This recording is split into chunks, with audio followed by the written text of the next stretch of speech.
Dear children, today we are going to discuss chapter 2, the Vedic period. What are the topics we have to learn from this chapter? Sources, Vedas and epics, brief mention, iron artifacts and pottery, brief comparative study of early and later Vedic society and economy. Children, as you know, the Aryans, they came from Central Asia and settled down on the Sapta Sindhu region and on the banks of the river Indus and its tributaries. In small classes, you have learned these things. Scholars and historians refer to the period when Aryans first settled in India as the early Vedic period. That means the Vedic period can be classified into two: early Vedic period and later Vedic period. In this, Aryans first settled in India as the early Vedic period. That means it commences from 1500 BC to 1000 BC, and later Vedic commences from 1000 BC to 500 BC. When iron had come to be used, it is believed that Aryans followed the course of the rivers and settled along the valley of Yamuna and the Ganga, and they used iron implements to clear the forest, and they started to settle down on the banks of the river Yamuna and Ganga, and they expanded agriculture also. So this period is known as later Vedic period that commences from 1000 BC to 500 BC. So Vedic period can be classified into two: early Vedic period and later Vedic period. Aryans are nomadic in nature. What do you know about nomadic in nature? The people who are wander from one place to another in search of food and fodder are called as nomadic people. They gradually settled in the Gangetic Valley. This period is known as later Vedic age. That means 1000 BC to 500 BC is known as later Vedic period. The culture which spread during this Vedic period is known as Vedic culture. Hope you understood. How we will get information regarding Aryans? We will get information from different kinds of sources. There are two types of sources, which are the literary sources and archaeological sources. In it, we have to learn literary sources. What do you know about literary sources? The Vedic text may be divided into two broad chronological groups. What do you know about chronological group? Arranged in the order of time. The early Vedic text, that means the textbooks that were composed in between the periods of 1500 BC to 1000 BC are called as early Vedic textbook. When most of the hymns of the Rig Vedas were composed, and the later Vedic textbook that were composed in the period in between the periods of 1000 BC to 500 BC, to which belong the remaining Vedas and their branches, which are the branches of Vedas, Brahmanas, Aranyakas and Upanishads. The two periods corresponds to the two phases of Aryan expansion in India. The Vedic literature was written in Sanskrit. The term Veda, which has been derived from the Sanskrit word Ved, which means knowledge. Vedic literature is divided into two parts, which are the Shruti and Smriti. What do you know about Shruti? It is believed that the Shruti was revealed to the sages by God. That means it was the revelation given to the sages by the God, and they passed from one generation to another orally. On the other hand, Smriti literature was composed by the rishis.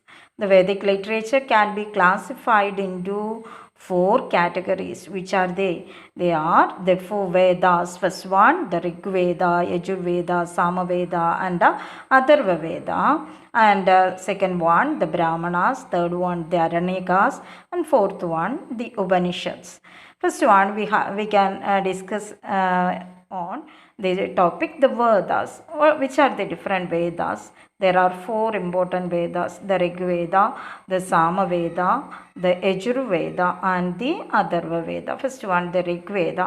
It is the oldest religious textbook in the world. That is why it is known as the first testament of mankind. It is divided into 10 mandalas. It is said to have been composed during the early Vedic period. Only one textbook that composed in the early Vedic period, mainly it was Rig Veda. All other Vedas were composed in the later Vedic period. So children, you should realize that fact. The hymns are dedicated by the sages to gods. They are passed orally from teachers to their disciples. The Rigvedic hymns are the authentic sources of knowledge of the life of people of the time. Much of the Indian philosophy is based on the Rigveda. It included the famous Gayatri mantra. So second Veda, the Sama Veda. The term Sama means sweet song or melodies. In this Veda, some of the hymns also borrowed from the Rig Veda.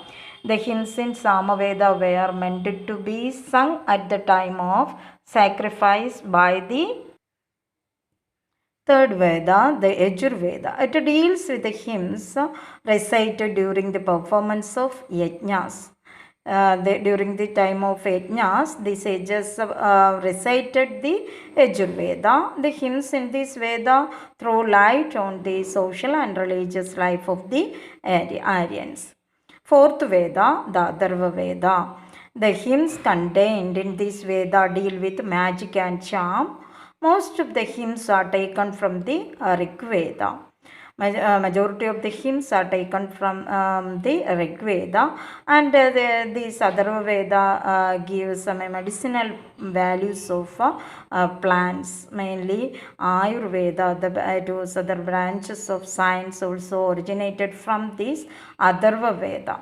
So Atharva Veda is the fourth Veda, and next we have to discuss on the topic the epics. The other source of Aryans, epics, the epics. You know, we have two great epics, Ramayana and Mahafarada. What do you know about Ramayana? It was originally composed by Maharshi Valmiki. The story of Ramayana revolves around Rama and the abduction of his wife Sita by a demon king, Ravana. Devil king. Demon king means devil king, Ravana. Abduction means taken away by a devil. Sita was taken away by Ravana. So the battle between Rama and Ravana, due to devotion and love shown by the brothers, is told in detail in this story. Rama was the eldest of the four sons of Dasharatha, the ruler of Ayodhya, who had three queens. As you know, Kausalya, Kaikeyi, and Sumitra. These are the three wives of Dasharatha, three queens of Dasharatha. Rama was the son of the eldest queen, Kausalya, and was the heir apparent to the throne, one who is expected to inherit the property from the estates of family member is the meaning of heir apparent. One who is expected to inherit property from the estate of a family member. So, after Rama was married to Sita, he was to be installed as the king. At this juncture, King Dasharatha's other queen, Kaikeyi, reminded him of the promise he has made earlier to grant her a wish. Kaikeyi wanted her son Farada to be the king and Rama to be sent into exile for 14 years. Rama, along with his wife Sita and brother Lakshmana, went to the forest in disguise. Disguise means Ravana changed his attire as a sannyasi, the demon king. He abducted Sita. That means he took away Sita and to Lanka. Rama took the help of Sugriva and Hanuman. They crossed the ocean and defeated Ravana. Which ocean? Indian Ocean, and between Sri Lanka and India. And Rama crossed this. It was the mythological story. Rama crossed this ocean and defeated Ravana, and along with Sita and Lakshmana proceeded home, having completed the 14 years exile.